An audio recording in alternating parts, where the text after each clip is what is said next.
20, Mr. Chatterbox. It really is a pantomime.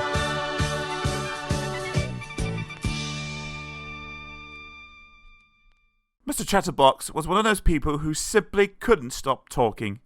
He used to talk to anybody and everybody about anything and everything, going on and on and on, and on and on and on, and on and on and on. And when he didn't have anybody else to talk to, he used to talk to himself.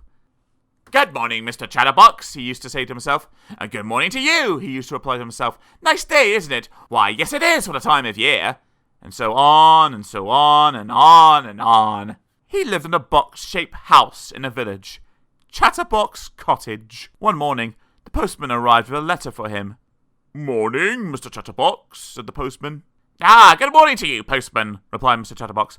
"Although, as I was saying to myself only yesterday, or was it the day before, I forget. However, it's not quite so good a morning in my opinion, but I might be wrong, although not very often as it was the other day. Monday, I think it was, or perhaps it was Tuesday, but never mind, because it is quite a good morning, don't you agree? Yes, of course you do, because that's what you said to me in the first place." And he went on, all morning, and the poor postman was late delivering all his letters.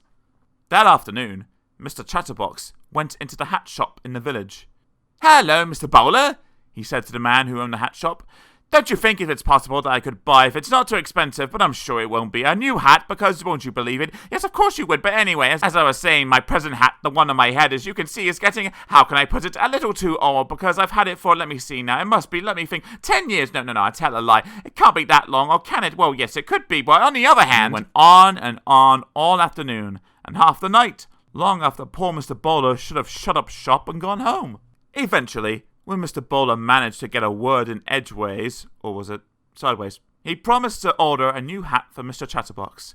Then he pushed Mr. Chatterbox out of his shop, still talking of course, and went home for his supper, which was cold of course, because Mrs. Bowler had cooked it for him hours ago.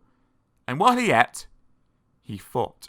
Exactly 1 week later, the new hat for Mr. Chatterbox arrived in a smart red hat box. The postman delivered it to Mr. Bowler's shop. "At last," said Mr. Bowler, heaving a sigh of relief. "I think this hat is going to be the answer to the problem of Mr. Chatterbox talking too much." "Oh, I wish it could be," said the postman. "But how can it?" "Because," replied Mr. Bowler, "this hat is a magic hat." Oh, replied the postman, who didn't quite understand.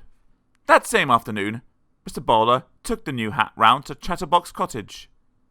"Oh, goody," said Mr. Chatterbox, seizing the box hat and opening it. "It's my new hat! My lovely new hat! I couldn't wait for it to arrive. In fact, I got up early this morning because Aunt I said that today would be the day. I don't know how I knew, but I knew, and it is, and here's my hat, and oh, isn't it beautiful? I can't wait to try it on. Oh, I do hope it suits me. Do you think it will? Yes, of course you do, and—" "Why don't you try it on?" said Mr. Bowler, grinning.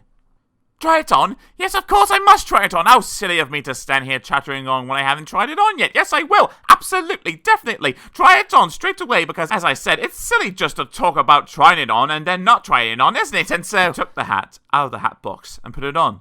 It was a beautiful hat. "I say," he said, "I must say, yes, I really must, that this hat, yes, it really is, to say the least, one of the better hats I have ever seen in my life. And in this life, I must say, I have seen some hats, and furthermore—" But while he was talking, a funny thing was happening.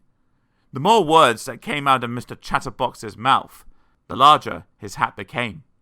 The more Mr. Chatterbox talked, the more the hat grew and grew. Mr. Chatterbox kept on talking, and the hat kept on growing. "I can't see anything," he said. "1 minute I was standing here admiring my new hat, and now, all of a sudden, without any warning, taking me off unawares, just like that." The hat grew down to his feet, and Mr. Chatterbox stopped talking. And as soon as he stopped talking, the hat grew smaller and smaller, until it was the same size as when he first tried it on. Mr. Bowler had gone when Mr. Chatterbox couldn't see him, and now he was walking back to his shop. "My special magic hat really works," he chuckled. The following day, Mr. Chatterbox was out for a walk when he met the postman in the village. "Hello, postman," He said, "I say, do you like my new hat? Have you ever seen such a fine hat? I'm sure you never have. What a hat!" But you know what was happening, don't you?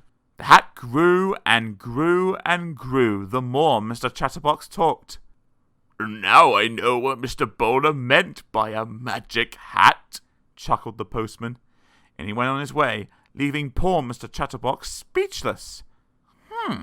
He thought, thinking, not talking, thinking. And you know something?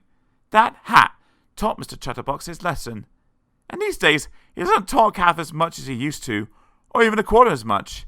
And you know the reason for that, don't you? Yes, of course you do. But keep it under your hat.